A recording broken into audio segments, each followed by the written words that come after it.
welcome to TryDay Friday. Happy Friday! Today I thought that we could do something a little bit, well, I haven't done this before, so I'm kind of excited to do this with you in the spirit of TryDay Friday, right? So, I haven't demoed this before, I should say, because let me just show you what it is and I'll explain. This is our piercing template. And why I said that is about not doing it before is that this reminds me of a project that I did years ago. My sister, when she was first married, just a young married person, I just remember her using nails and orange juice lids, and we would hammer the nails through the orange juice lids, and we made some ornaments for her tree, for her, probably one of her first Christmas trees. And so this is kind of fun because you can use this for that kind of punched tin look, and I will actually show you an example of that a little bit later. But if you've been curious about the piercing mat and the piercing template, this is your lucky day. We're gonna go ahead and we are gonna make a project with this. So it's very simple. It kind of looks a little bit more intimidating than it is. So we've got our thick mat. This will prevent us from scratching anything as we pierce through. And this is, of course, our template. And I'm just gonna put my paper, I'm gonna try to center this star. Look at all these fun patterns. I should point those out first. Look at all of these fun patterns you can use. And like I said, we're gonna go ahead and we're gonna use the star. So we're gonna center that on our paper, or pretty close to centering. And this is just like any other stencil. If you want to get some tape, you can secure it that way.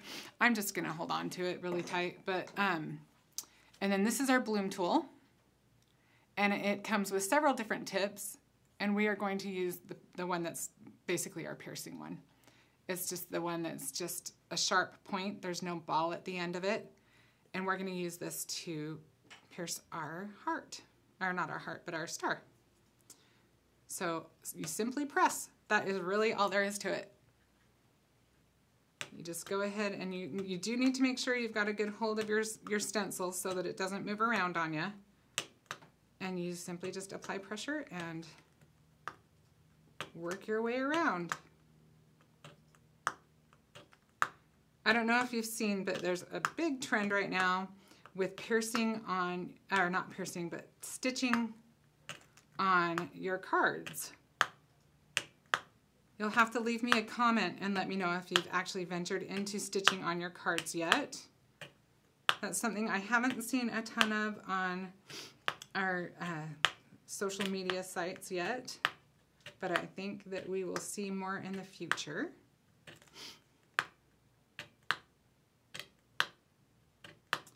And you can see, you just move right along. It doesn't take an awful long time.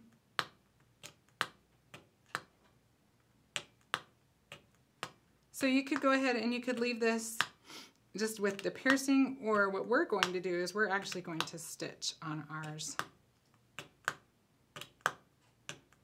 We'll just kind of finish that up. In fact, I have one that's done. We'll just kind of move on from there. So here's a finished one. And we are going to take, let me show you these. This is not a product that we carry. This is something you can find in your drugstore or in your grocery store in the dental section. Do any of you know what this is? Go ahead and leave a comment if you do. I think there's a lot of moms out there with kids with braces that probably have seen these. These are flossers. Flossers for people with braces. And these work so great when you need to thread something. So they're kind of a crafting secret. If you don't already know it, you know it now. So we're gonna go ahead and take some of our gold thread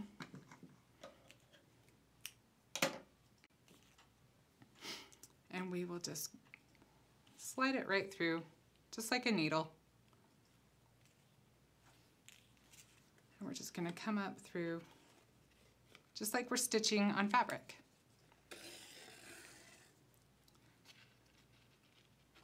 And I am just going to go right across.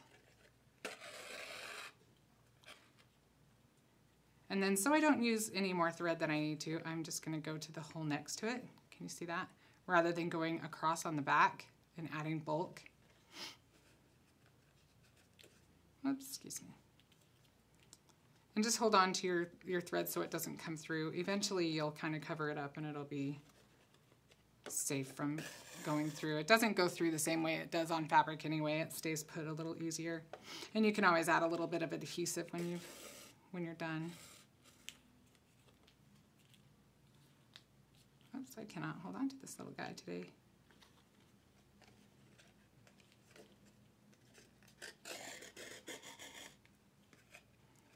You can see it's just very simple. And I'm sure there's several different ways that you could stitch. I chose the one I thought was probably the most simple. But you could just actually do like a blanket stitch or something all the way around and just do the perimeter rather than going across and filling in the points.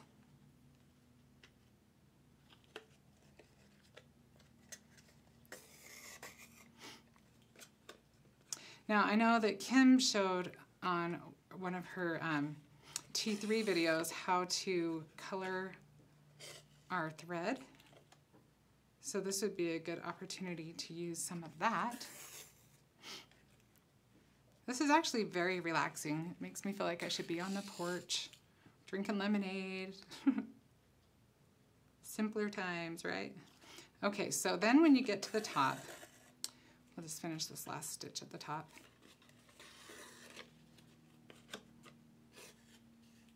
You can come through,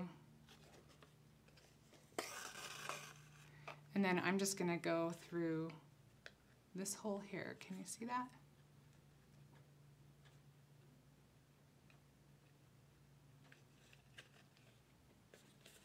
To kind of finish off the end of the tip of the star. And then we'll just go through this way.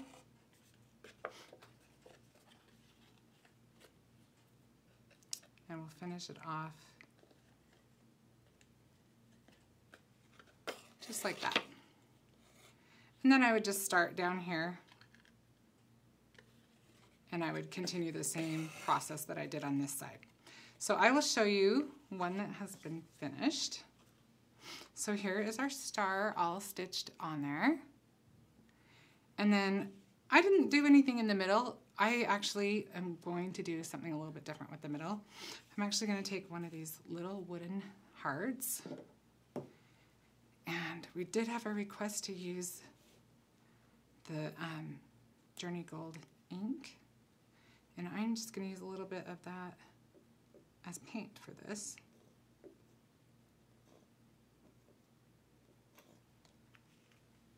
A little bit, whoops.